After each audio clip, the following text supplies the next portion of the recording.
New tonight, shocking emails uncovered by 10 Investigates show that the PSTA plotted to misspend a federal grant to promote its transportation ballot issue. And Congressman David Jolly is calling for Homeland Security to investigate. 10 Investigates reporter Mike Deason joins us live in the newsroom with the details.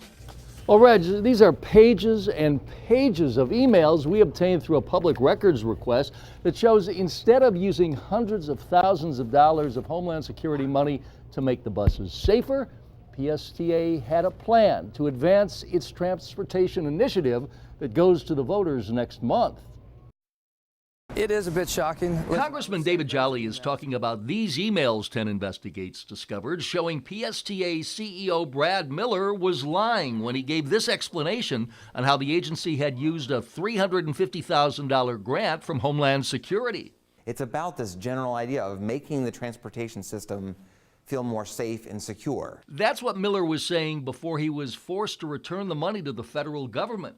That happened because our previous stories pointed out PSTA used the money for TV ads to promote an upcoming ballot issue called Greenlight Pinellas, intended to increase transportation. This organization made a mistake with the handling of that grant. While PSTA Chairman Ken Welch tried to pass off the misuse of federal money as an honest mistake, the emails show it was intentional.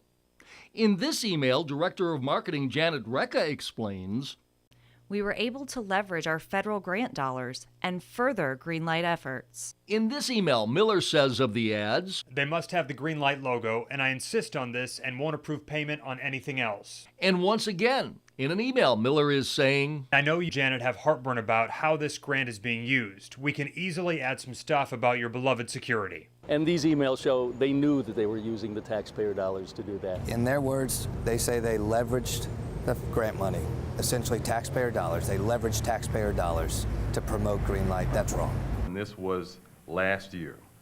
This is not tied to the Greenlight effort that's underway right now. And while Welch tries to maintain the misuse of federal money is not about Greenlight, that is exactly what it's about. And Jolly is calling for the Department of Homeland Security to open an investigation. Once you get these emails, there is the smoking gun that we always talk about. Listen, this should be looked at. PSTA returned the money to the federal government, but in a letter, Homeland Security told PSTA even if the debt is paid in full, the United States does not waive its right to pursue any applicable civil or criminal penalties. And that is what could happen if an investigation is open. We posted all these emails on our website, WTSP.com. In the newsroom, Mike Deason, 10 Investigates. Strong reaction today to 10 Investigates' discovery of emails that appear to show the Pinellas Transit Authority, PSTA, willfully misspent $350,000 of federal money. Now, investigative reporter Mike Deason, who first broke the story, joins us from the newsroom with the very latest. Mike. Dion and Reg, you might recall just last Friday we told you about more than 70 pages of internal emails showing PSTA had a plan to leverage that $350,000 that it was forced to return to the federal government. That happened because the agency used the money to promote its transportation ballot issue, Greenlight. Opponents say it is unacceptable, and they place the blame on CEO Brad Miller. I feel that Brad Miller should just resign, but if Brad Miller won't resign today, I do think the board should go on ahead and make a motion and take action to remove him today. Opponents of Greenlight Pinellas told the board over and over Wednesday that CEO Brad Miller must go. Don't ask for Mr. Miller's resignation. Someone make a motion and remove him from office today. Right now. But Miller contends PSTA did not knowingly violate the conditions of the federal grant nor try to illegally use the money to promote Greenlight in TV ads. Those emails talk about logos at the very end of a 30-second ad. That it was not. They didn't talk about leveraging the federal money to promote Greenlight? There wasn't an email from Janet Recca that said that? There was an email that did say that. And Miller tried to downplay the internal emails we discovered because he says it's old news, despite the fact they just surfaced in our story last week. Why should you not be fired or face criminal charges for misappropriating $350,000 of federal money? I know that you were very focused on these emails from a year ago, and I've already apologized for that. It was a mistake. Opponents don't believe it. The man knew what was going on. He doesn't care. He could come up for federal charges.